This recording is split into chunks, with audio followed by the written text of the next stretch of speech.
Senhor presidente, a minha alocução é dirigida aos colegas e ao povo brasileiro no sentido apenas de lembrar a todos que o país passa por um momento difícil e voltarei a me pronunciar sobre isso certamente nos próximos dias.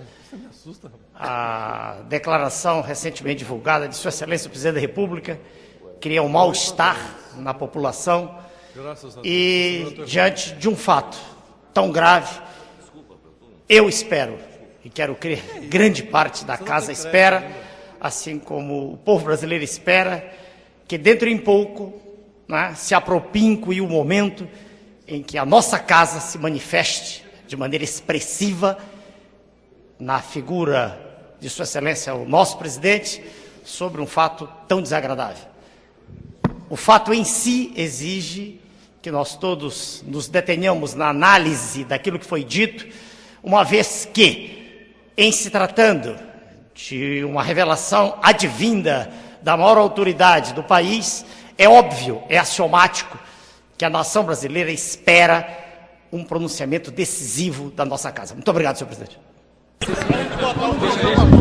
Excelência. Por que, obstrução? Nós vamos derrotar o requerimento. Eu quero Senhor presidente.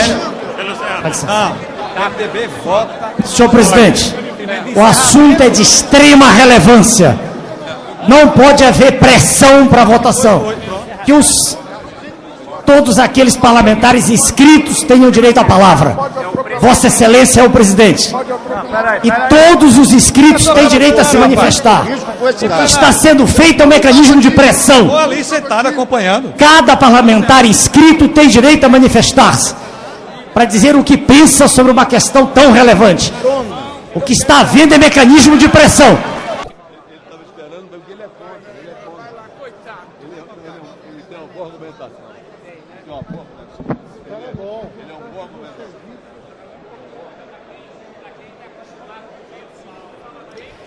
Senhor presidente, senhores deputados, brasileiros de todos os pontos do país.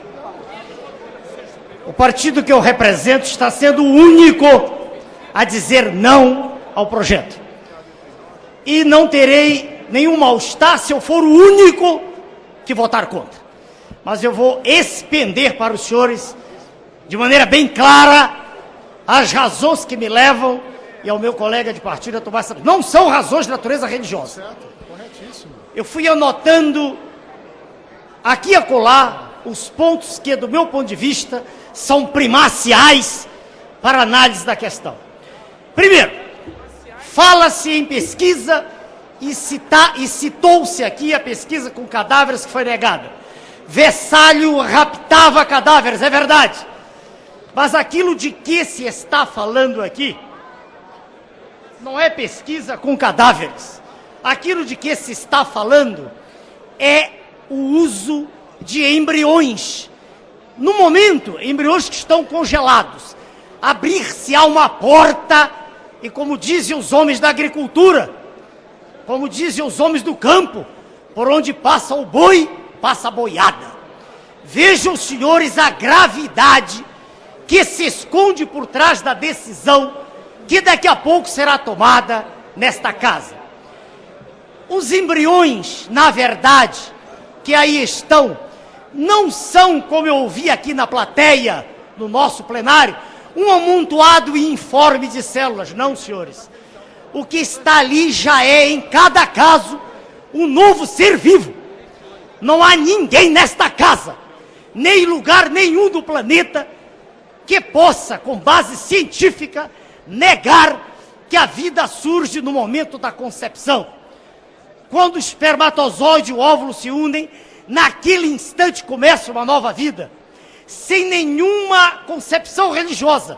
Apenas em termos de ciência é absurdo dizer-se, na linguagem moderna do politicamente correto, que aquilo é um pré-embrião.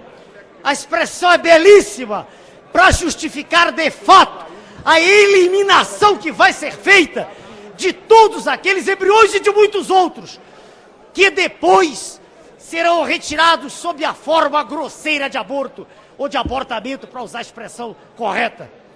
Senhores, o que na verdade está começando a passos largos, e alguns colegas com lucidez já chamaram atenção para isso.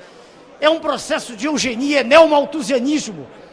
É separar o indivíduo de outro, aquele que tem direito à vida daquele que não tem direito à vida.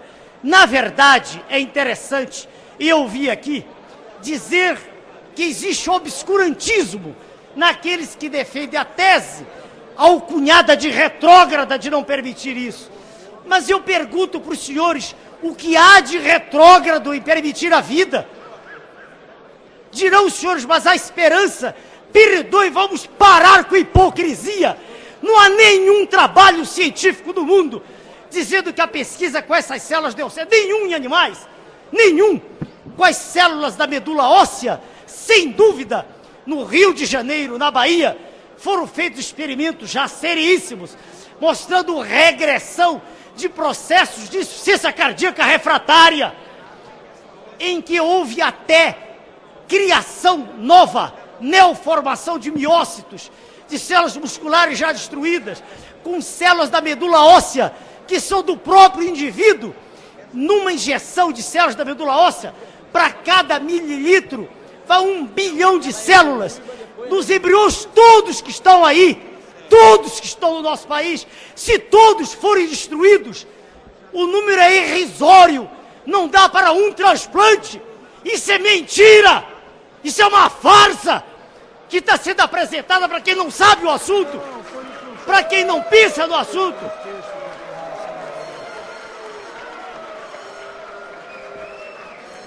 Eu peço a Vossa Excelência, o presidente, que peça respeito. Respeito que eu tenho quando ouço estupidezes supinas ditas daqui. Eu peço a Vossa Excelência respeito. Vossa Excelência tem a palavra. O que a presidência fez foi pedir o silêncio do plenário para ouvir Vossa Excelência com a atenção que Vossa Excelência merece. Não, eu estou apenas esclarecendo para que fique bem esclarecido. Claro. Vossa Excelência tem ainda 1 minuto e use-o da melhor forma possível. Da maneira como uso sempre, Excelência. Eu queria lembrar aos senhores e aos brasileiros que estão sendo enganados, mais uma vez, que existem cerca de 30 mil embriões estocados. Agora há pouco, um colega falou sobre a ONU, que já retificou a posição tomada, condenando o uso de células-tronco. Por que não se fazem pesquisas como o mundo civilizado faz com animais? Por que fazer experiência inânime? Por que? A troco de quê? Será que não está por trás, como sempre eu digo, o interesse das multinacionais da morte? Sim, multinacionais da morte, que estão preocupadas com o custo elevadíssimo de manutenção de embriões congelados. Que cinismo ridículo! Pobres pessoas que estão aí com deficiências de todos os gêneros, acreditando que disso há de virar a salvação. Isso é falta de respeito com os senhores. Os senhores estão sendo enganados. Eu quero deixar bem clara a posição. Vida, senhores, é um bem supremo, independentemente da convicção religiosa de qualquer um. Para a esperança, se é que ela existe, de se resistir, de se cuidar de um processo que aí está atacando, agredindo brasileiros, por essa esperança que no momento é uma hipótese remotíssima. Vamos a mesa prorroga o tempo de Vossa Excelência. Vamos matar embriões, vamos matar seres vivos, com a desculpa de que é pela vida. Discursos emocionados falando em vida. É preciso matar para ter vida. Eu digo aos senhores, aquilo que vai ser aprovado daqui a pouco, saibam os senhores, saibam os brasileiros, é assassinato. Assassinato de indivíduos já gerados. E contra esse assassinato, nem que seja o meu voto só, o PRONA vota contra. Muito obrigado, senhor presidente. Senhor presidente. Com a palavra o nobre deputado Enéas, líder do PRONA. Senhor presidente, a manifestação é no sentido de dizer que o nosso partido PRONA apoia, dá o seu aval, a constituição de uma comissão para que se examine em profundidade a questão que foi aqui aduzida. Mas, aproveitando o ensejo, eu quero trazer um testemunho para os colegas e para os brasileiros que ouvem. Eu estive pessoalmente, eu mesmo, e do meu lado esteve o nosso colega parlamentar da região, colega deputado federal Francisco Rodrigues. Estivemos em reserva indígena, não nessa de Dourados, que não é muito diferente das outras. Estivemos lá no norte do país, em Roraima. E vimos com os nossos próprios olhos a farsa que se constitui o tratamento dado pela FUNAI aos índios. Vimos índios em miséria absoluta, pedindo para nós uma caneta, e perguntamos para a representante da FUNAI. Nós perguntamos. Além de mim e do deputado, meu colega, estava o deputado Bolsonaro e outros. Perguntamos para a representante da FUNAI: de onde vem o alimento da senhora? Ela disse: vem da FUNAI. Por que a senhora não come o alimento dos índios? Porque é cruel, senhor deputado. O alimento dos índios são sapos, rãs, lá, estou falando em Yanomami, não estou dizendo que Dourado seja assim, rãs, ervas e etc. Fomos proibidos de entrar em uma maloca, proibidos.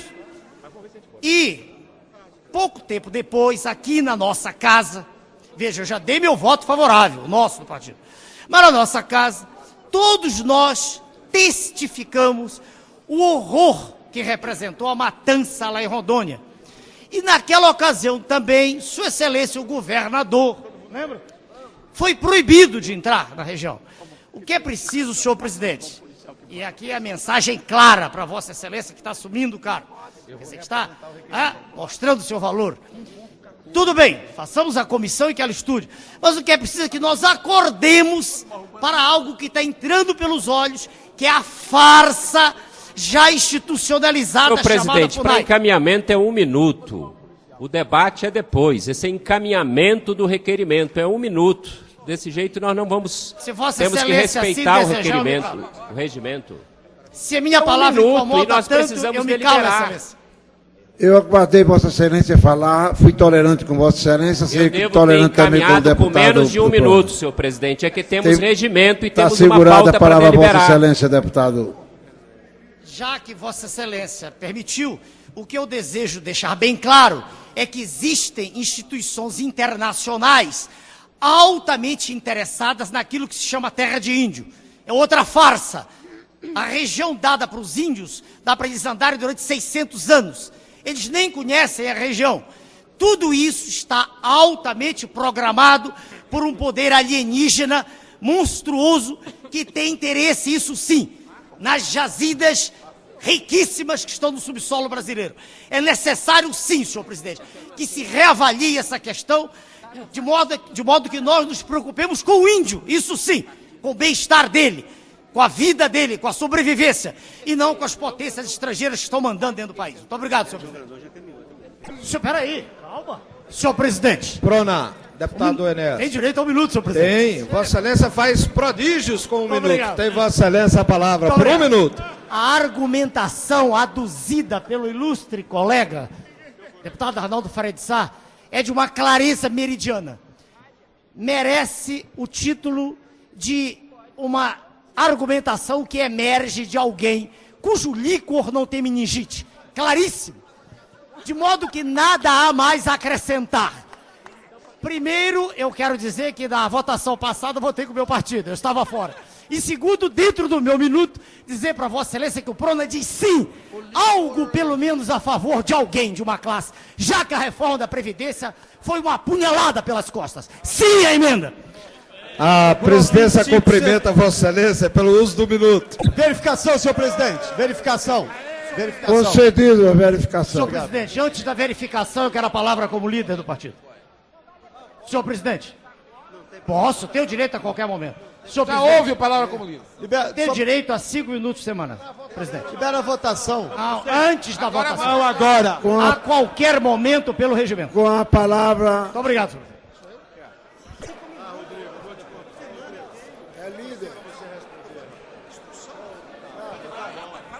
Senhor presidente, o Partido dos Trabalhadores pede a inversão da votação pela obstrução. Nós estamos em obstrução, senhor presidente. Senhor presidente. A orientação. Entramos em obstrução, senhor presidente. Boa base! PL.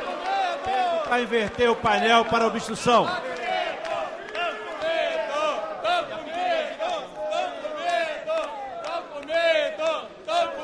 Presidente. Com a palavra, o deputado Enéas. Presidente, o PL e PSL pede para mudar o painel para obstrução. Tá com medo! PT para obstrução. Com a palavra, o deputado Enéas. Senhor presidente, muito obrigado. Eu vou falar.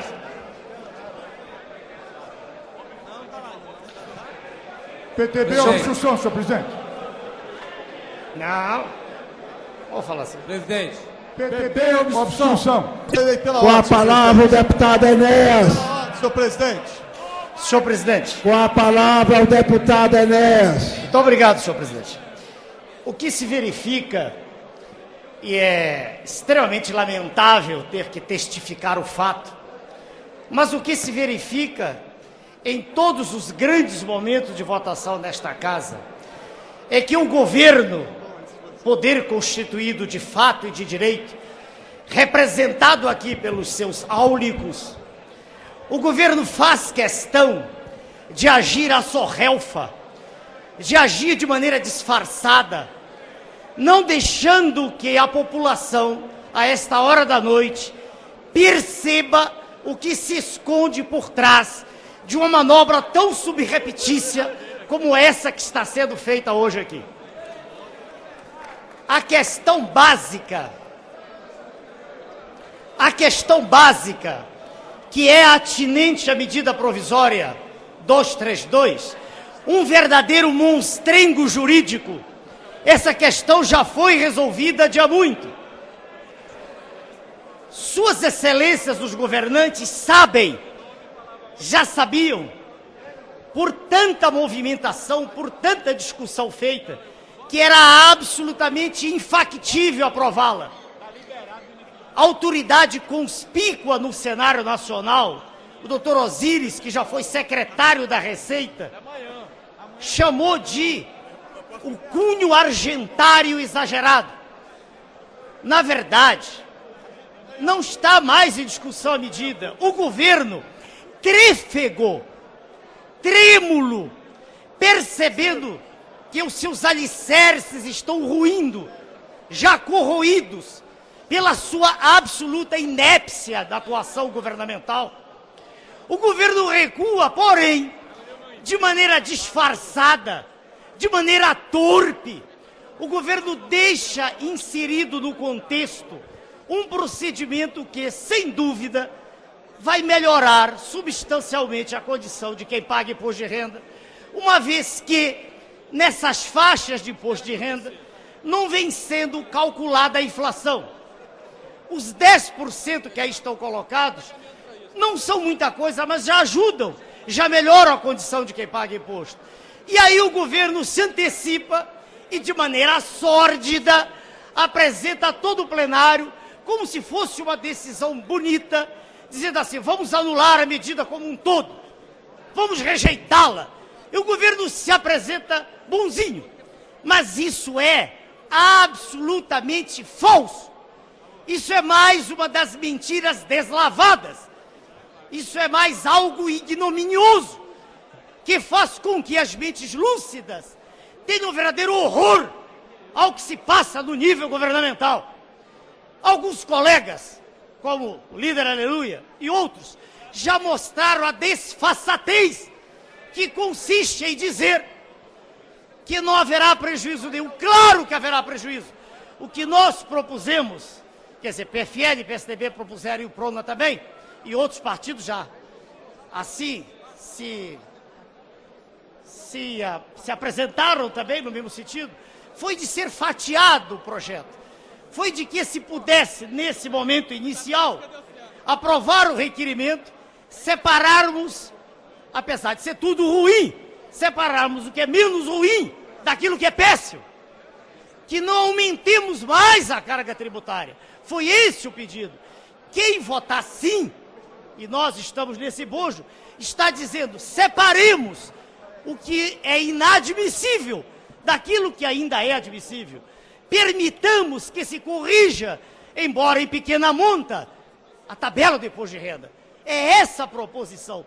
Eu quero dizer para a população que assiste ao pronunciamento que é sobremaneira cínico, e direi isso em cadeia nacional, nos meus 2 minutos a que tenho direito, é cínico, é sórdido, esse comportamento imundo, é repugnante, comportamento que faz com que a população seja enganada, porque muitos nem noção exata têm do que está se passando numa discussão técnica como essa. É preciso que a população saiba, mais uma vez eu aqui digo, os senhores estão sendo enganados, e o que o governo quer, isso sim, é recuar porque já sabe. Deputado Enéas. Senhor presidente. Tem um minuto para Vossa Excelência encerrar as considerações. Muito obrigado.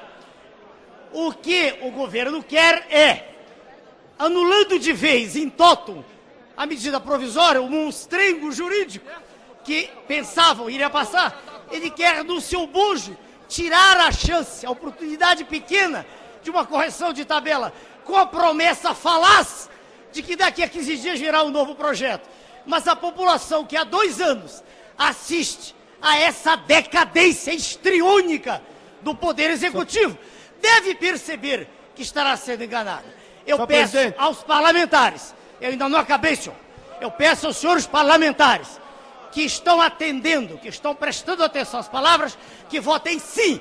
Votar sim é votar a favor do fatiamento. É uma oportunidade para a população. Muito obrigado, senhor presidente. Senhor presidente, questão de ordem. Senhor presidente. E assim, vamos passar ao item 11, que é o projeto de lei 3.960, 04, dos senhores deputados Enéas, doutor Enéas, e Elimar Máximo Damasceno, que dispõe sobre a substituição em todo o território nacional de combustíveis derivados de petróleo por outros produzidos a partir da biomassa e das outras providências. Relator o deputado Fernando Fabinho, e o parecer dele é pela aprovação. Com a palavra, o autor do projeto, o deputado doutor Enéas. Muito obrigado, senhor presidente. Muito obrigado ao relator, deputado Fabinho. Eu vou dividir a exposição em 3 itens e serei o mais sucinto possível, senhor presidente. Eu quero primeiro fazer algumas notas introdutórias sobre a razão de ser... Sobre a razão de ser que nos leva a propor isso. A questão energética de que padece hoje o cenário mundial e no qual o nosso país está inserido. Eu trouxe uma publicação da revista Petróleo e Política, do dia 7 de março de 2005, publicação na qual um especialista em petróleo renomado no mundo, Mr. Engdahl, faz os seguintes comentários que apenas testificam a tese que não é nossa, da crise energética mundial. Existem provas convincentes de que petróleo e geopolítica estão juntos.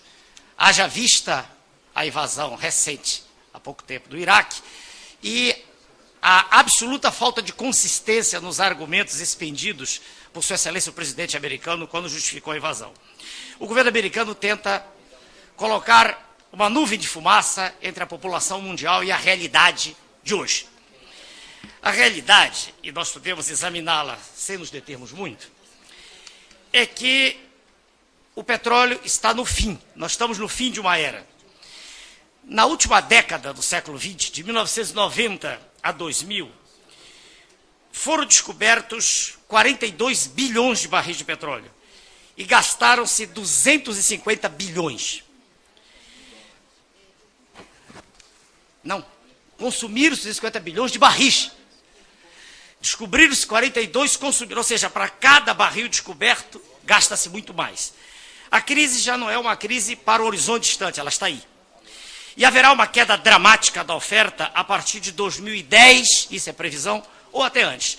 Para encerrar a nota introdutória, eu trouxe também um dado da Conferência Mundial de Energia, realizada na Alemanha nos últimos dias, e um texto específico do qual eu leio 2 linhas, das autoridades mundiais, Não se pode, estou traduzindo do inglês, não se pode mais perder tempo.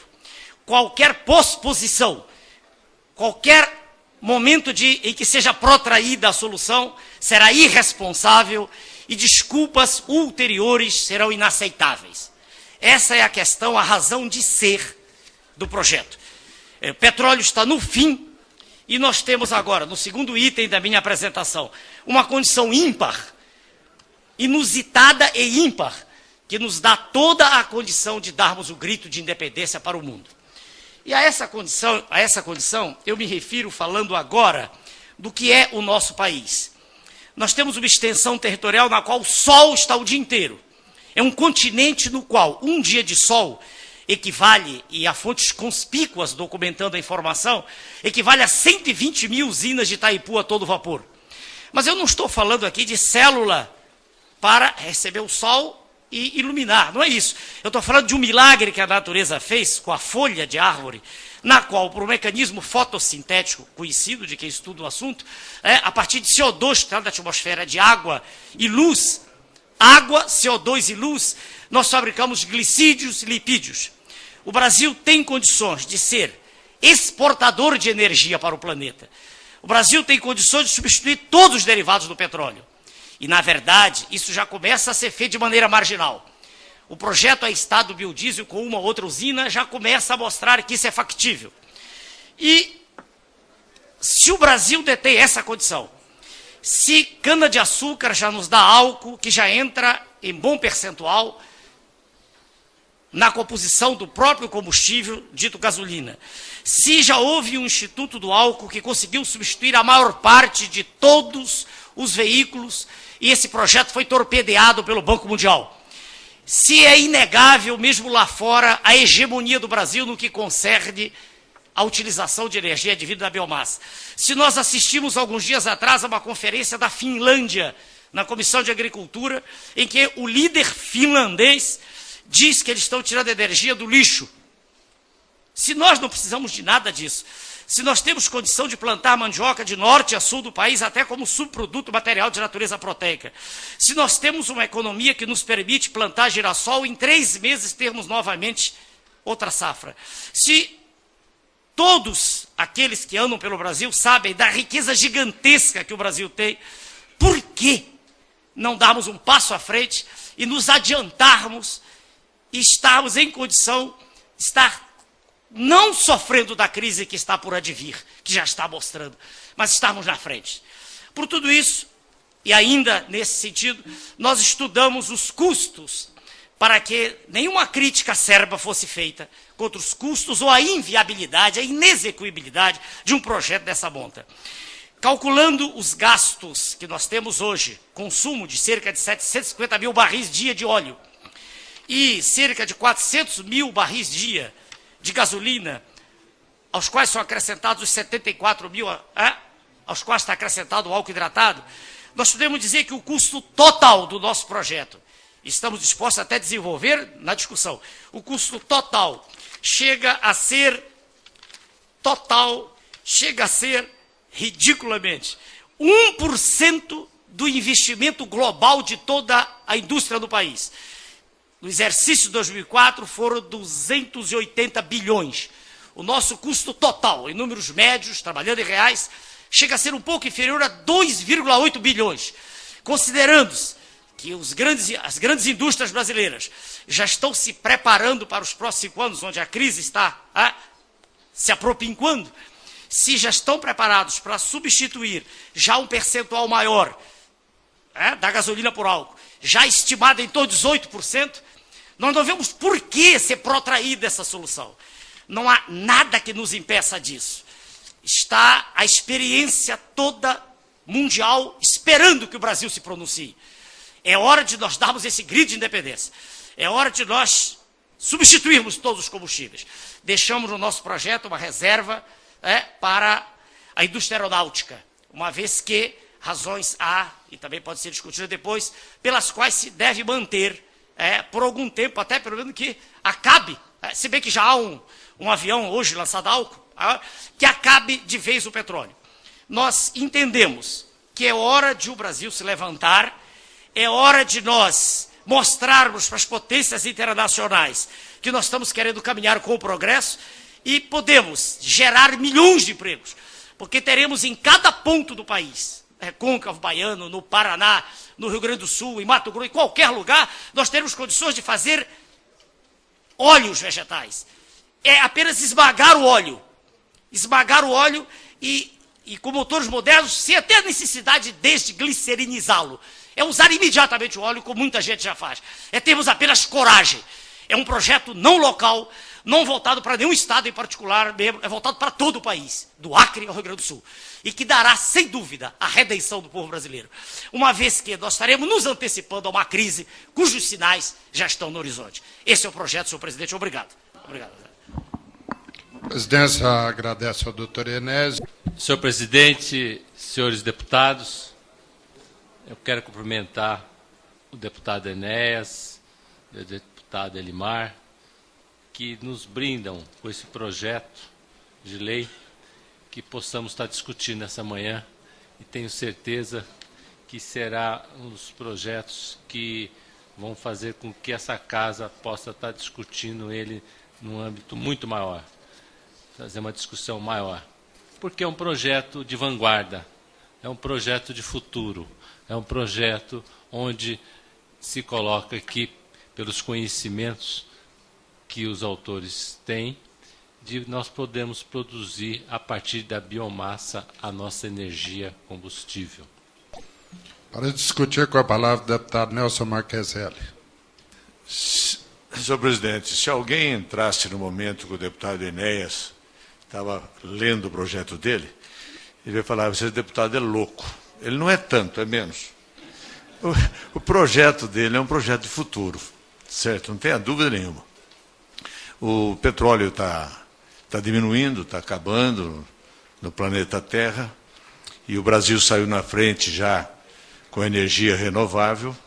Nós estamos aí com sucesso pleno, como foi bem lembrado aqui do Proálcool, nós estamos com sucesso pleno nessa atividade já, o mundo namorando, e vem agora aí o aproveitamento de outras matérias, ligado à agricultura principalmente, e eu quero louvar esse projeto aqui do deputado Enéas. Eu acho que ele é vanguarda, como foi colocado, é um projeto de futuro, mas é um projeto que nós temos que pensar já, começar a encaminhar. Nós temos aí o hidrogênio vindo no futuro também, nós temos o gás sendo aproveitado.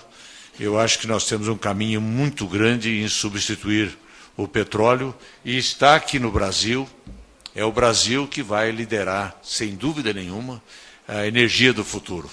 Por isso eu quero parabenizar o deputado Enéas, o deputado Elimar Máximo Damasceno, pela oportunidade do projeto, pela vanguarda do projeto. Evidentemente que ele vai ser aperfeiçoado no andar da carruagem, como mesmo ele colocou, mas acho que a ideia é fabulosa, e Einstein no passado, os grandes cientistas no passado, foi colocado como louco também. Mas eu acho que o projeto dele é de muita importância para nós. Enéas, eu acho que você deve bater firme nesse projeto para marcar a nossa passagem por aqui e o surgimento na área agrícola, agronegócio principalmente, como uma marca energética do mundo, e eu quero parabenizá-lo. Voto favorável.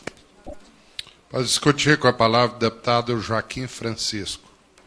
Senhor presidente, eu percebo claramente, com a pequena experiência que tenho, que o deputado Enéas protagoniza um dos grandes momentos dessa comissão e desse parlamento.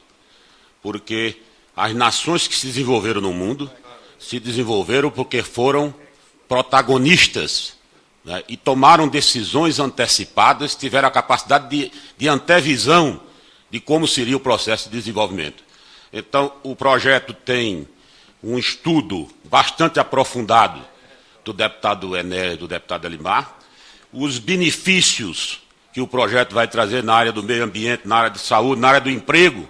E Vossa Excelência veja que hoje foi publicado na Folha de São Paulo um relatório estudado por 2.200 cientistas, mostrando os danos que foram provocados ao longo dos últimos anos nos ecossistemas do mundo inteiro. Medidas urgentes precisam ser tomadas.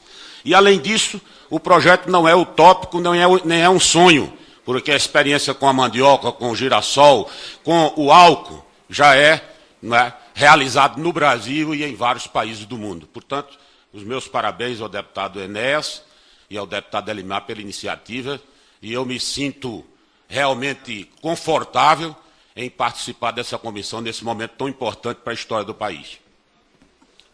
Senhor presidente, eu gostaria de somar a minha voz à de vários colegas que não apenas, vamos dizer assim, entendem o mérito da proposta do deputado Enéas, mas talvez até pelo estilo do nosso doutor Enéas, que foi inclusive professor da minha sobrinha, aliás, um grande professor na área de cardiologia, mas o espírito dele, político, é um espírito audacioso, um espírito impulsivo. E quem sabe, doutor Enéas, com a sua capacidade de entender o relacionamento humano, talvez não tenha até colocado esse projeto de uma forma impactante para que as pessoas absorvessem o seu lado positivo e, eventualmente, num processo negocial, pudesse estabelecer limites mais adequados à nossa realidade. Portanto, eu quero apoiar a proposta do Dr. Enéas. Acho extremamente importante que essa casa faça a reflexão. Estou vendo que existe aí um pequeno detalhe, que é a questão do prazo, que eu acho que aí caberia um entendimento entre os componentes desta comissão para que a gente possa aproveitar essa belíssima ideia do Dr. Enéas. Então, esperamos que a gente possa chegar a esse consenso, porque a ideia é extremamente importante para o país. Muito obrigado. Dr. Enéas. Em primeiro lugar, agradecer as contribuições feitas durante a discussão. Mas eu quero me cingir ainda a alguns comentários que, do meu ponto de vista, são fundamentais, têm importância primacial. Não faz sentido se comparar investimento em prospecção de águas profundas, numa Petrobras de meio século, com investimentos para biomassa. Chega a ser risível a comparação. Não há como comparar. E quando se pede, alguns colegas pedem algumas décadas, eu digo que nós naufragaremos junto com o mundo. Algumas décadas é demais. Quando alguém falou que nós temos que ter mais cuidado, eu queria lembrar que o projeto vai caminhar na casa. Haverá discussão em N comissões, e depois no plenário. Se, pelo que eu contei aqui, já a maioria, os colegas que manifestaram, está de acordo com a razão de ser fundamental, que é a independência na frente do problema, eu não vejo nenhuma razão para que ele não seja aprovado e que as correções sejam feitas ao longo do percurso. Inclusive ajustamentos que se verificará como necessários, sem dúvida. Mas, ainda um ponto, é que, quando alguém falou dos custos, que eu já calculei e mostrei que chegam a 1%, e o colega que citou meu nome ali, o deputado Ezequiel, me conhece, muitos já me conhecem, eu sou cuidadosíssimo com números. Eu fiz, além de medicina, fiz matemática e física. Eu sei do que estou falando. Os custos estão decantados, são irrisórios. Eles não chegam a 1% do investimento de toda a atividade industrial no país, dados de 2004. Por ano. Qual que é a área plantada que precisaria para substituir? Eu tenho dados sobre a área plantada. Nós usamos hoje, ilustre deputado, 13%. E dados recentes da Embrapa informam, agora do Dr. Rogério César de Cerqueira Leite, físico, professor da Unicamp. Há uma disponibilidade de terras aráveis de 90 milhões de hectares, a serem aproveitados sem impactos ambientais. A área ocupada pela produção de álcool, metade da cana, é menor que 3% da disponível. Portanto, seria possível, ocupando 30% dessa área, aumentar a produção nacional de álcool por um fator de 10. Nós não podemos, ilustres parlamentares, nos manter à margem do processo. Não tenho nada contra o projeto que está tramitando, biodiesel, não, mas a produção daquela usina é ínfima. Levaríamos quase um século para nos tornarmos independentes. De maneira que eu insisto na aprovação do projeto e comprometo-me, junto com o relator, que ele vai falar, a que nós façamos modificações não drásticas, levando de 5 para 10 anos, porque aí é aniquilar o processo, mas ajustamentos ao longo da trajetória. E agradeço os comentários que foram feitos por aqueles que inicialmente já se manifestaram e também os comentários em sentido contrário que de qualquer maneira engrandecem a discussão.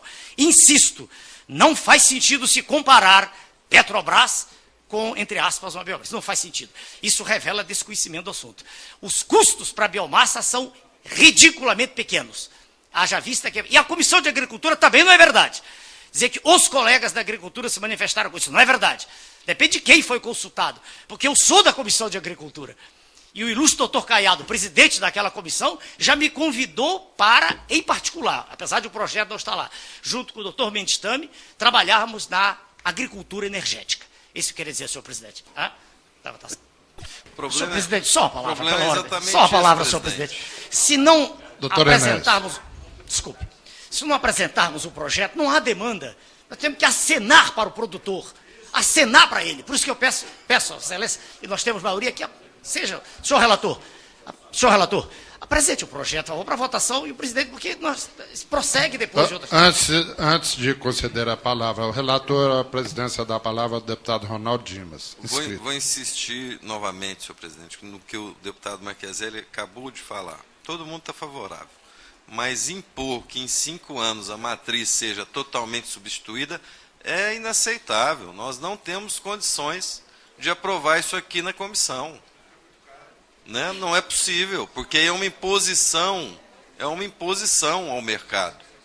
Nós vamos submeter, então, este parecer à votação. Senhores deputados que aprovam... Senhor presidente, um minuto, por favor, com a permissão de Vossa Excelência. Antes, a presidência concede a palavra ao deputado doutor Enéas. Vossa Excelência. Eu queria dizer uma coisa que tem estado desde o início do meu espírito aqui. Quando nós trabalhamos, um professor de macroeconomia que me acompanha, professor Bautista Vidal, que é o criador do programa do álcool, e em outras pessoas consultadas, quando nós trabalhamos por 5 anos, nós estudamos toda a questão. Dizer que, que é inviável em 5, é achar, é o verbo achar, eu acho que é inviável. Por que é inviável? Em que 10 são melhores que 5? Eu gostaria, se o senhor relator... Se Sua Excelência, o senhor relator... Está com a palavra o deputado Enéas. Se Sua Excelência, o senhor relator puder ouvir, eu gostaria que na íntegra o projeto fosse apresentado, que perdêssemos, se for o caso, sem nenhuma modificação. Se Sua Excelência, o relator, puder acolher, que seja apresentado e votado. E eu espero o resultado da comissão. E Vossa Excelência dará para um outro fazer o relator. Mas teremos o voto individual de cada um, o que cada um vê. Repito, eu não vejo por quê. Protrair de 5 para 10, em que melhora? Qual é a dificuldade de se construir pequenas usinas quando todos os custos foram avaliados? Ninguém pergunta sobre os custos. Um minuto, por favor, eu estou falando. Respeito os colegas. Vistas já foram pedidas. Já se pediram, já estudaram, apresentaram substitutos. Que Sua Excelência, o relator, por favor, mantenha votação na íntegra. E vamos ver se ganhamos ou perdemos. Nas comissões, ninguém ganha por unanimidade. Ninguém ganha, senhor relator. Nas comissões, a maioria e minoria, como no plenário, que se pune em votação. Com todo respeito, senhor presidente, eu peço ao relator, na íntegra, e ganhemos ou perdemos. Bom, senhor presidente, primeiro eu quero agradecer a sua paciência, agradecer os colegas, eu acho que isso é um marco importante para o desenvolvimento do nosso país e para a matriz energética também do nosso país. Parabenizar ao deputado Enéas, né, pela condição de ter apresentado, nos brindado com esse belíssimo projeto.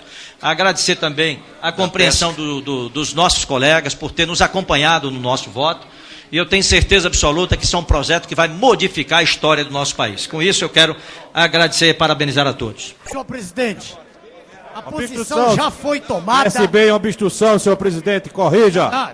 Senhor presidente, já que Vossa Excelência pede que seja reafirmada a posição, eu venho reafirmá-la de maneira contundente, clara e irrecorrível. É contra a retirada. Vamos votar a medida provisória. Como vota o PRONA? Senhor presidente, o PRONA é radicalmente contrário à retirada de pauta. Toda a casa já sabe que Vossa Excelência tinha determinado e todos os presentes que estão pensando em todo o tempo que já foi despendido, todos estão de acordo em que haja votação hoje. O PRONA é contrário, o voto é não. Excelentíssimo senhor presidente da casa, figura ínclita do nosso colega deputado federal, deputado Nonô. Senhores comandantes das nossas excelsas Forças Armadas, senhores oficiais, praças aqui presentes, povo brasileiro que assiste aos nossos pronunciamentos.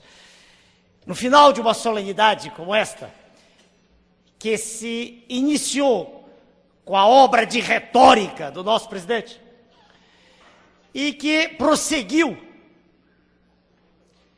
escudada, né, na força e veemência de tantos colegas que os precederam, eu subi aqui não mais para elogiar as Forças Armadas. Isso é repetir o óbvio. Eu subi à tribuna apenas para contar uma pequena história, um documento histórico, documento do qual eu sou a testemunha viva.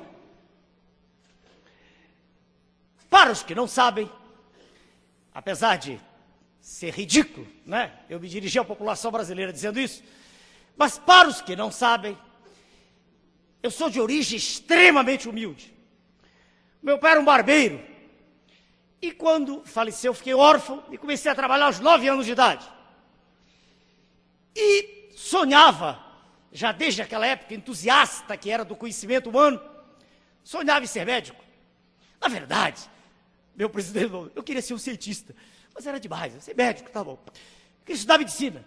Mas como estudar medicina trabalhando de 8 da manhã às 8 da noite? Trabalhando em feira, empurrando carrinho de mão, trabalhando em açougue, aprendendo a falar e escrever corretamente, porque naquela época a escola pública tinha valor, não era aquilo em que foi transformado por um conjunto de governos que, na verdade, se constituíram como inimigos da pátria. Mas eu queria ser médico. Como fazer? Bom, trabalhando e fazendo, naquela época era o curso científico, eu fui fazer o CPOR, porque o CPOR a gente podia fazer nas férias. E fiz o CPOR e depois, e aí? O que eu vou fazer depois?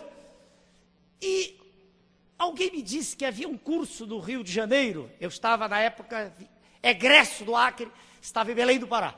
E alguém me disse que havia um curso no Rio de Janeiro, da Escola de Saúde do Exército, onde a gente saía à praça, eu tinha feito o CPOR, saía, terceiro sargento, e poderia, com alguns ajustes permitidos pelo Exército, naquela ocasião, fazer o curso médico. E eu, menino pobre, humilde, de um bairro miserável de Belém do Pará, que tinha apenas aprendido a falar e escrever corretamente, eu escrevi uma carta, não a máquina, não tinha máquina de escrever, escrevi de próprio punho. Escrevi a carta para o comandante da Escola de Saúde. Não sei se ainda está entre nós, isso já faz meio século, quase meio século. E, na época, o coronel Ernestino Gomes de Oliveira respondeu-me, escreveu para um menino pobre e humilde do interior do país, lá de Belém, escreveu dizendo que sim, que era uma honra para o Exército poder ajudar um menino pobre, que bastaria que eu fizesse um concurso e, em tendo sido aprovado, mandar-me uma passagem. Vejam, senhores brasileiros. E assim foi. E eu, candidatando-me, eu passei, graças a Deus, o único de lá, vim para o Rio de Janeiro, quer dizer, eu estou em Brasília, fui para o Rio de Janeiro, fiz a escola e aí era outro problema, porque eu queria ficar no Rio, não queria mais voltar, gostei tanto do Rio de Janeiro, queria fazer, só um minuto, senhor presidente, eu termino a história, que a minha homenagem... permite uma parte da darei já, Vossa Excelência, darei já, Excelência. Grande figura do deputado Inocêncio. Só terminar um pouquinho da história. E aí, nesse instante, fiz o concurso, passei, consegui, haveria uma vaga só, consegui ser o primeiro lugar do Exército, uma honra. E aí, mais uma vez, passei no vestibular, e eu quero dizer para os senhores, antes de passar a palavra para o deputado Inocêncio, figura que nos honra, que honra a nossa casa, verifiquem exatamente o que quer dizer democracia. Democracia é isso! Democracia é tratamento igual. Democracia é uma instituição poderosa, respeitada. Dar o direito ao menino pobre de poder ser gente. Isso é democracia. E para dar a palavra para o doutor Inocêncio, do meu ponto de vista, a instituição mais democrática que nós temos é o Exército Brasileiro. Deputado Inocêncio. Meu caro Enéas, nobre líder do PRONA, Eu gostaria, em primeiro lugar, de pedir desculpas. Aqui, desculpas ao presidente José Tomás Nonô, que foi o autor do requerimento que permitiu essa das mais justas homenagens que essa casa já fez, que é o nosso glorioso Exército Brasileiro. Desculpas, porque nessa casa você tem que estar em 10 lugares ao mesmo tempo. Já hoje despachei lá com o diretor-geral da casa os problemas administrativos, como primeiro secretário. Já fui presidir o Conselho de Altos Estudos e Avaliação Tecnológica. Estamos estudando o software livre no Brasil e tantas outras compromissos. Mas não poderia faltar, senhor presidente. Seria eu acho que todos nós brasileiros temos o dever e a obrigação de reverenciar o Exército Brasileiro. Cumpre rigorosamente os dispositivos constitucionais que lhes são assegurados. São os mais profissionais de todos os exércitos do mundo e os mais qualificados. É uma honra para um brasileiro ter o privilégio de servir ao nosso glorioso exército. E também as Forças Armadas, extensiva à nossa Marinha, que tem um trabalho de profundidade sobre o uso da energia nuclear para fins pacíficos, para que o Brasil possa desenvolver o ciclo do átomo, da nossa aeronáutica, que tantos relevantes serviços presta a esse país, continente, não fosse a aeronáutica do primeiro nosso brigadeiro Eduardo Gomes, que criou o Correio Aéreo Nacional, quando o Brasil não tinha nenhuma comunicação. Mas, voltando ao Exército, eu queria dizer que o Brasil deve muito ao Exército Brasileiro. Eu tenho um sentimento, eu sou de Pernambuco, o Exército começou lá, meu caro Enéas, Vossa Excelência, que gosta tanto dessas coisas de nacionalidade. O Exército, a nacionalidade brasileira, começou nos Montes Guararapes, e o Exército ali nasceu no Montes Guararapes, em 1654. A partir daí, nós começamos a desenvolver um sentimento de brasilidade, de amor à terra e de amor à pátria. Por isso, eu quero me congratular com o Exército Brasileiro na figura desse grande militar, desse grande comandante, que é o general Cleber Carneiro. Quero dizer a Vossa Excelência merece o nosso respeito, e como também o Exército que Vossa Excelência dirige, pelo sentimento de brasilidade, de amor a essa terra, e pelo sentimento profissional de defesa que faz desse país, e quando concitada até em determinadas circunstâncias na segurança pública. Por isso, eu gostaria de dizer que esse país precisa fazer justiça às Forças Armadas. Justiça. Uma vocação se mantém, mas não há vocação que mantenha com estômagos vazios. As Forças Armadas brasileiras são tão profissionais, seguem rigorosamente o estatuto do seu regimento, que são incapazes, coitado, de reivindicar aumento de salário quando estão totalmente defasados. É preciso que as esposas dos militares, num sentimento que eu quero louvar, vá para Sapuca pedir. Então, eu queria pedir a esse país, queria pedir aos poderes da República, que fizesse justiça às Forças Armadas brasileiras. Forças Armadas que vêm com o salário defasado há muito tempo. Não é possível que um oficial superior da mais alta envergadura, pessoa da mais alta qualificação, receba um mísero salário inferior a qualquer quarto ou quinto escalão dessa república. Por isso, a justiça começa com o nosso país, o reconhecimento faz também através de uma concessão de um aumento digno que permita com que as Forças Armadas brasileiras possam dizer que o seu trabalho está sendo reconhecido também e que o Brasil cada vez mais pode contar com elas no trabalho de fortalecimento da democracia. Não existe maior conquista do que a democracia. Nenhuma Força Armada do mundo, nenhuma das Forças Armadas do mundo deu uma contribuição mais decisiva do que as Forças Armadas brasileiras, e nesse instante eu quero louvar o Exército Brasileiro. Muito obrigado. Concluirei, senhor presidente. Louvável o pronunciamento de Sua Excelência, o nosso colega deputado Rino Cesso, eivado de retórica como só ocorrer em todas as vezes em que se pronuncia. Para concluir, uma vez que já dei como testemunha viva do que representa o Exército Nacional, é apenas uma lembrança, a última. Senhores, Rui Barbosa lá atrás já dizia que a pátria é o ar que respiramos, é o solo onde pisamos, é a língua que todos falamos. Pátria é algo que existe dentro de nós, é algo que jamais pode ser retirado de nós. Quando o doutor Inocêncio diz, né, com o seu nacionalismo, não há nada de que eu me envergonhe. Eu sou nacionalista extremado. Aprendi no exército a mandar e a obedecer. E morrerei assim. Lutarei até o último minuto pela independência desse nosso país. E aqueles que pronunciamentos desta casa, terminarei, senhor presidente, sabem que em nenhum instante afastei-me ou pensei em me afastar, 1 milímetro sequer, das convicções que tenho. Nacionalistas por excelência, defendendo o solo pátrio, defendendo a língua nossa como patrimônio fundamental de um povo, poupando-nos de toda e qualquer influência alienígena que pretende, isso sim, assenhorear-se do que é nosso, das nossas riquezas, esquecendo-se totalmente da maior de todas as riquezas do país, que é o seu povo. Parabéns, senhor comandante do Exército. Parabéns, senhores comandantes. Parabéns, senhor presidente. Parabéns, senhores militares. Muito obrigado, povo brasileiro.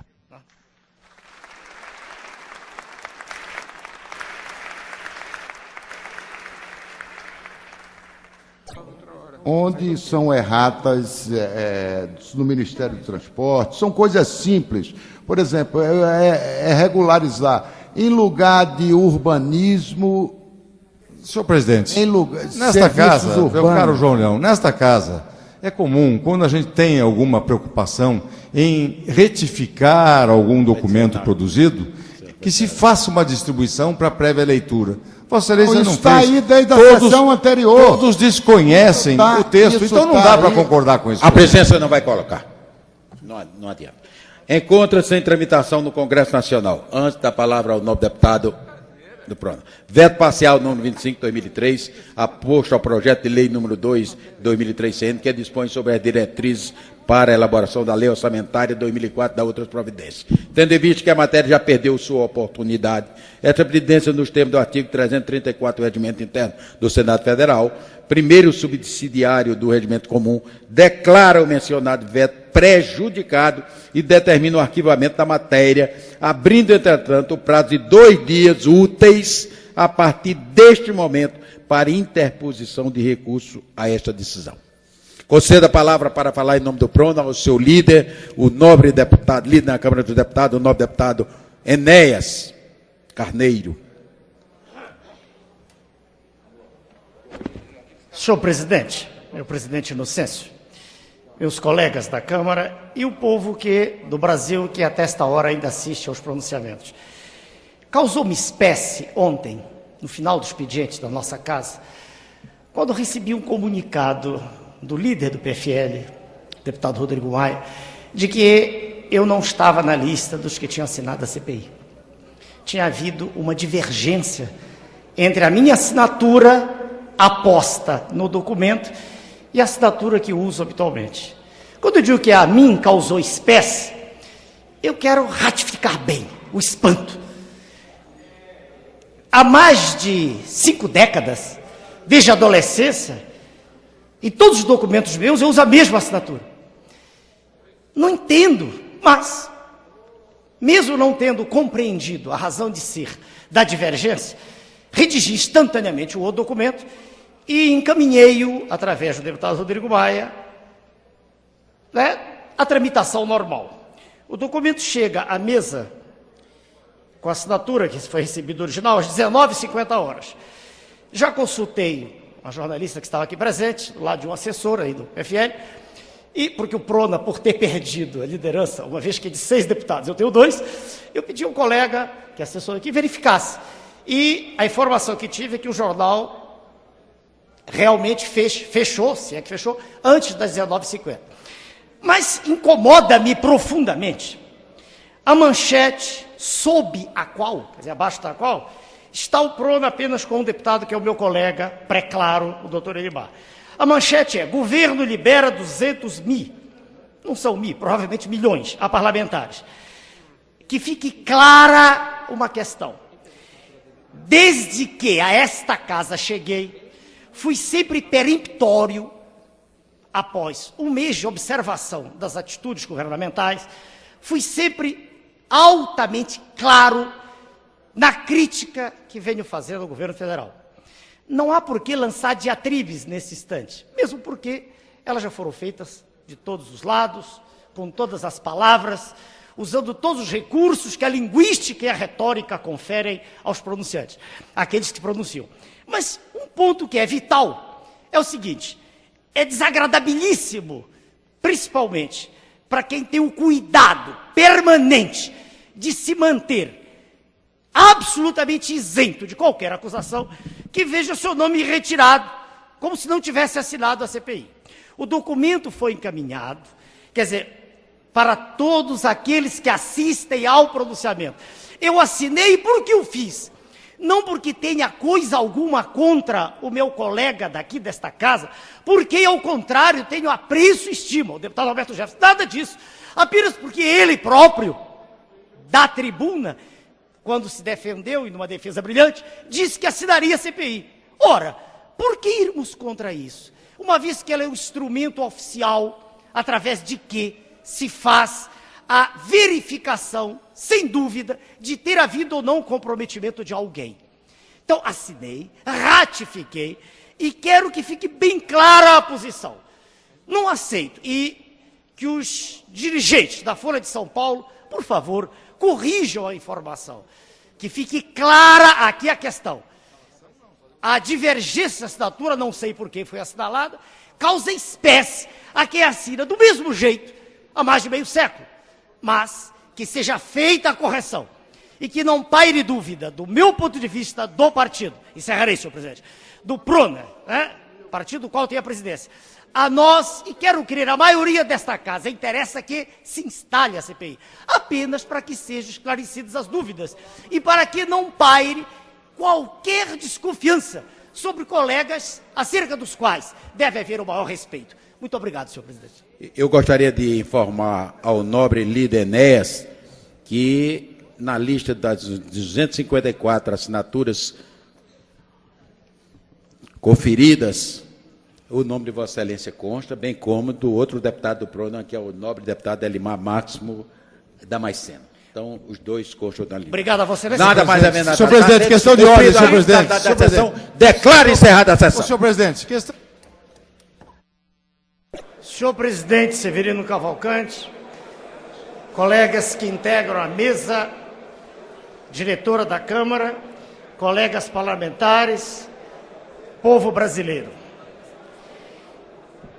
Há 2 anos é observação de todos nós o festival de sandices que vem cometendo o governo dito dos trabalhadores.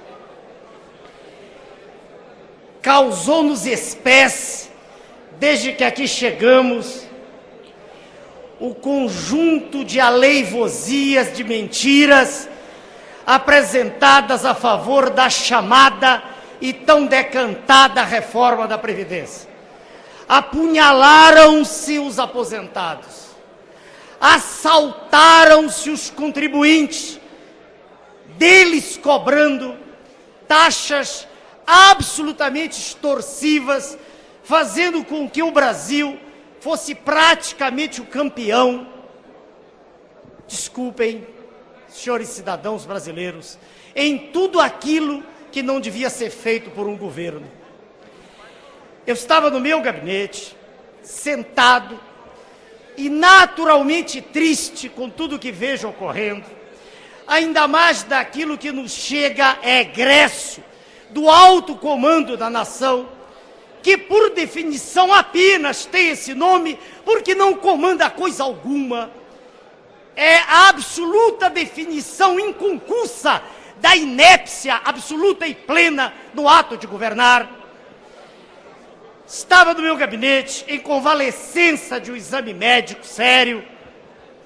Eu havia me submetido a uma cineangiocoronariografia, mas não resisti em vir dizer, dado o clímax do momento, que eu me sinto extremamente regozijado quando olhei para o painel e vi pela primeira vez colegas de diversos partidos desta casa, que compunham até pouco tempo a chamada e decantada base do governo em frangalhos, diga-se de passagem, quando vi e percebi que agora, até que enfim, levantam-se as vozes, quando se percebe que já começa a chegar aos estertores, um dos momentos mais difíceis que essa nação já atravessou, quando governada de forma praticamente acéfala nos últimos 2 anos. O que se pretendia, e quero eu crer não ocorrerá agora, é mais um dos crimes que se planejaram contra a população brasileira. Dessa vez o alvo específico é a rede ferroviária. Eu li e bastou-me um trecho para ver de que maneira execrável se pretendia perpetrar mais esse crime.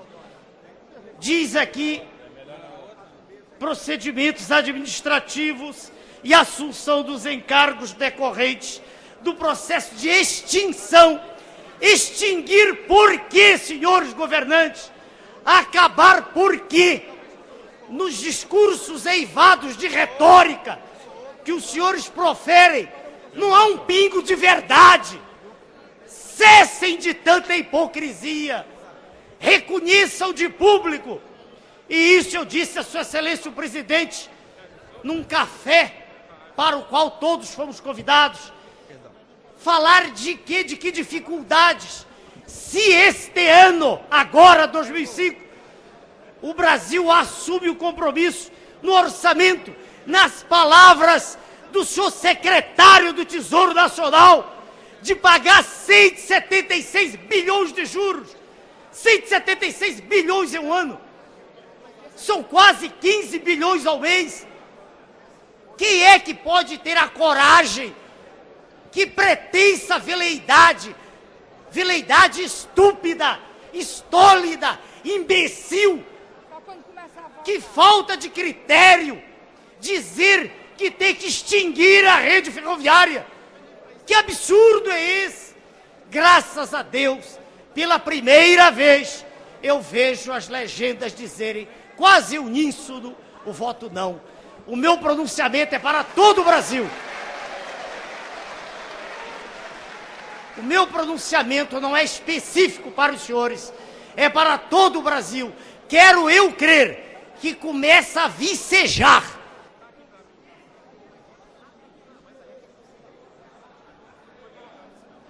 Cabe um minuto.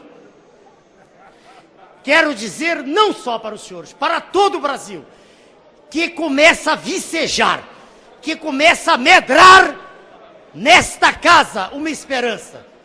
A esperança de que se está propinquando, que está se aproximando o momento em que a população brasileira dirá basta a tudo isso. Muito obrigado. É não a medida provisória. Senhor presidente, é de estarrecer o cinismo do grupo governante quando põe em termos de defesa sua manifestação a favor da proposta. Eu digo estarrecer porque, se olharmos para o que ocorre no país, não há outro vocábulo que traduza melhor o que nós sentimos no meio da população. Senhor presidente, o voto é não. Senhor presidente, como vota o Prona? Em obstrução, senhor presidente. Prona é obstrução. Senhor presidente, o Prona vota a favor do requerimento. A favor. Vota Prona, sim. Como vota o Prona? O Prona é contrário a mais essa tentativa, a mais essa farsa, a mais essa fraude. O Prona vota não, senhor presidente. Pelo Prona, senhor Como presidente. vota o Prona? Senhor presidente, são 23 horas e 25 minutos. Estamos no final da noite. Eu quero crer que o assunto exige discussão. Não há, como se percebe com clareza meridiana, não há consenso na casa. E o Prona vota a favor do requerimento, para que seja adiada a discussão. Obrigado, senhor presidente. Senhor presidente. O que eu vou fazer? Vossa Excelência zerasse o tempo, por favor. Com a palavra o nobre deputado líder do Prona. Não, esse é meu. Senhor Verino Cavalcante. Fala. Senhores parlamentares, povo brasileiro. quem anda pelas ruas de qualquer cidade, de qualquer estado do nosso país, percebe em todos os lugares a presença de miasmas pútridos que contaminam o ar atmosférico de todo o país e que, lamentavelmente, e é triste dizermos, são egressos da nossa casa. É triste, é infinitamente triste reconhecermos um fato que é absolutamente hoje repetido em verso e prosa em todos os rincões da nossa pátria. Colegas nossos, e não estamos citando o nome de ninguém, para votar a favor de um governo absolutamente antinacional, teriam vendido suas consciências, e isso, de acordo com as informações, teria ocorrido na reforma da Previdência, na reforma tributária, no desarmamento e praticamente em todas as grandes questões nas quais Sua Excelência o Presidente da República, mesmo às vezes na madrugada, teve maioria absoluta nesta casa. Causa-nos espécie o furor com que a imprensa vem tratando o assunto, quando a mesma imprensa não chama atenção para coisa muito pior, que é a entrega. Que é a entrega da riqueza nacional, que continua sendo feita da forma a mais deslavada possível. Eu disse ontem, na reunião a qual compareceram 20 mil agricultores, convidado pelo presidente da Comissão de Agricultura, o doutor Caiado, e tive a felicidade de ver milhares de agricultores de pé, reconhecendo de público a veracidade da tese, que nunca se viu tamanha evasão oficial de recursos. Este ano, segundo declarações do secretário do Tesouro, são 176 bilhões de reais. 176 bilhões. E isso sai de maneira oficial, quando não sai, emitem-se títulos. E a imprensa silencia como se fosse a coisa mais normal do mundo. Ora, diante disso, se alguém nesta casa recebe 30 mil por mês, perdoe-me, não passa de um trombadinha. Porque, na verdade, o maior de todos os desvios é o desvio oficial de recursos. Lamentavelmente não se fala disso. Existe uma conivência sórdida, uma conivência do poder constituído, que faz com que isso pareça ser normal. Se nós somarmos as verbas de educação e saúde, isso chega a 50 bilhões, ou seja, um triplo e mais alguma coisa é gasto pagando o serviço da dívida pública. Curioso é que se há pagamento feito a parlamentares, é para que essa situação seja mantida. Isso sim é que é altamente criminoso. Isso sim é que é crime de lesa pátria.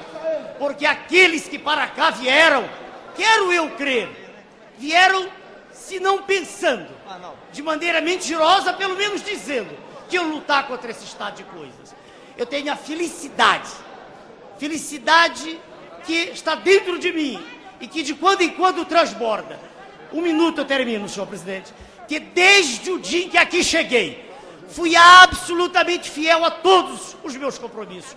Em nenhum momento participei dessa atitude pútrida, sórdida, vil, repugnante que caracteriza o governo atual. Em nenhum momento estive do lado de medidas contra a população.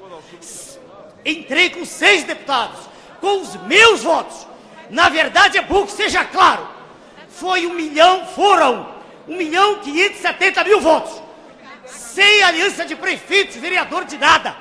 E tive 1 milhão de votos mais do que o homem que era o chefe da Casa Civil e que hoje desceu para o alojamento de cabos e soldados, como diz o deputado Bolsonaro. Quero deixar claro que essas convicções eu as levarei até o túmulo e que quem trai a própria pátria... Mais um minuto. no dizer antigo de um homem que chegou a ser centenário, um macróbio, professor Barbosa Lima Sobrinho, que disse, do alto da sua longevidade, aos traidores, a frase é dele, aos traidores, a forca. Muito obrigado, senhor presidente. Nós somos contrários, gente. Muito obrigado. E a cartilha do Prono? Anunciar a presença nas galerias de universitários de vários estados do país, participando do estágio de curta duração desta casa. O nosso abraço afetivo.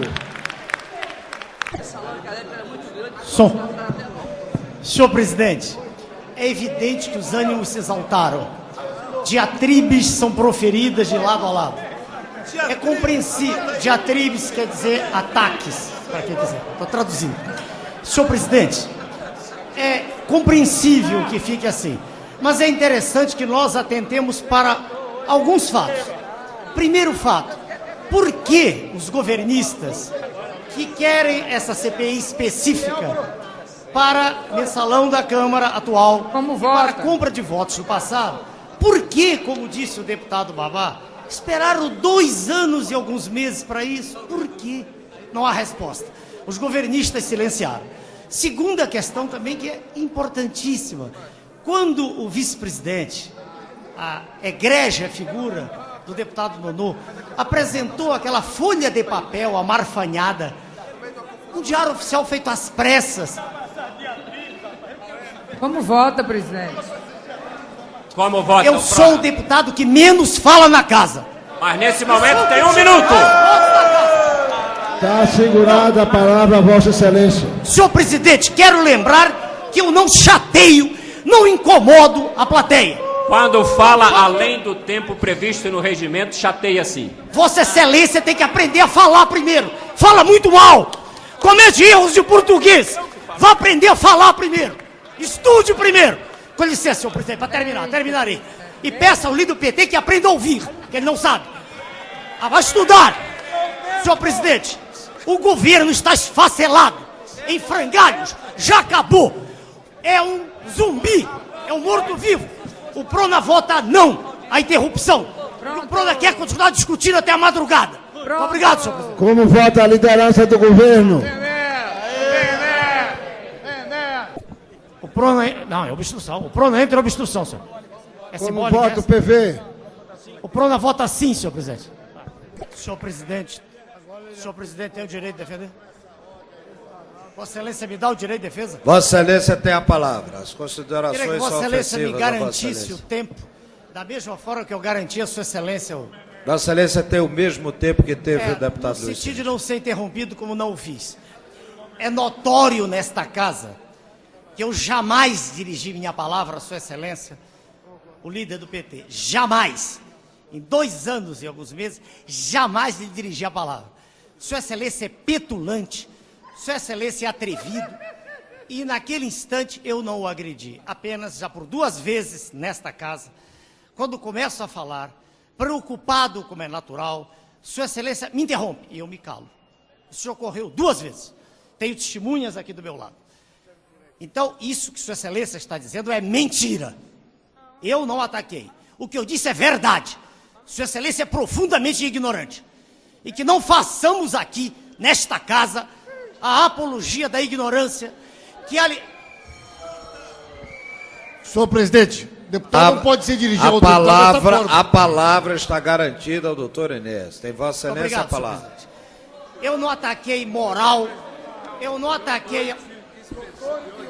Vossa Excelência, continue a falar, deputado Enéas. Vou responder, senhor presidente, que o partido que representa o governo tenha um mínimo de ordem, porque eu os respeito quando falo. Senhor presidente, primeira falha de Sua Excelência, primeira falha. É verdade que eu registrei um documento em 89, dizendo que não me candidataria a outro... Isso é verdade. Anos depois, verificando a mudança de regras do jogo, que me impedia sempre de pronunciar-me. Em 89 as regras eram de um jeito, em 94 de outro jeito, em 98 de outro. Então eu registrei um outro documento, Sua Excelência não sabe. Registrei aqui em Brasília, outorgando-me o direito de candidatar-me a qualquer cargo, como qualquer cidadão brasileiro pode fazer. Segunda defesa. Segunda, eu tenho necessidade de... Senhor presidente, eu raramente falo aqui, eu ia saindo já, quando ouvi meu nome ser citado. E eu não cito o nome de ninguém aqui.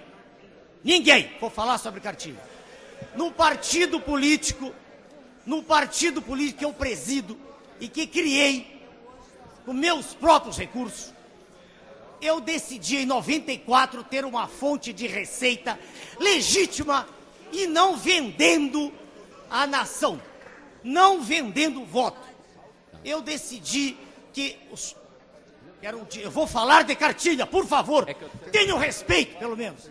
Já que os senhores não têm ordem, pelo menos respeito, porque eu sei respeitar. Então, veja, senhor presidente, estou falando para a nação da qual poucos estão acordados. Eu escrevi com meus colegas do partido do documento que foi chamado de cartilha. E autorizei os colegas em todo o Brasil que vendessem aquilo. Quando pessoas vinham se candidatar, não era dinheiro de ninguém de fora, era de candidatos que queriam, que diziam que queriam entrar no partido.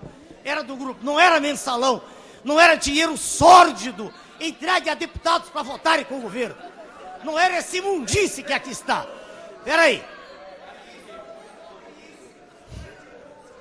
Um minuto. É a cartilha de que eu estou Peço falando. a Vossa Excelência conclua. Vou concluir, senhor presidente. Fui atacado, senhor presidente. E a presidência está dando a Vossa Excelência o mesmo tempo Mas que eles deu ao não deputado ficam em Luiz Sérgio. silêncio. Eles repetem a desordem que os caracteriza. Eles não conseguem aprender a conviver com aqueles que discordam deles. Esse é o governo do país. Senhor presidente, a cartilha era vendida com nota fiscal. Nota fiscal. Notas apresentadas ao Tribunal Superior Eleitoral, todas elas registradas, e eu prestei contas de tudo isso. É preciso ficar bem claro o seguinte: nós, lamentavelmente, nessa noite, estamos vendo o partido do governo, Sua Excelência, Presidente da República, que ele simboliza muito bem, símbolo máximo da desordem, da inépcia administrativa, da falta de preparo, de inteligência. E eu já disse isso pessoalmente. As cartilhas foram vendidas e delas se prestou contas. Vossas Excelências... Senhor presidente, eu Excelência, vou conclua, terminar. Vou terminar, mas eu fui provocado. Sim, Eu jamais mas cito ninguém. Quero dizer a Vossa Excelência que o que o PT quer é a apologia da ignorância. E se eu fosse petulante, não teria a maior votação da história do Brasil. 1 milhão de votos, mais do que o candidato deles, apoiado pela máquina. Muito obrigado, senhor presidente. Senhor presidente, o PRONA mantém sua postura. Nós entendemos que não há razão nenhuma para que se encerre a discussão, uma vez que não há consenso e que o que se percebe na manobra examinada, apresentada à SURRELFA nessa casa, é que se vote ainda hoje, o que nós estamos esperando, que vai ocorrer, a discussão, que se faça a discussão e que se vote essa CPI, quando já existe uma outra para cuidar do assunto. A posição do PRONA é não.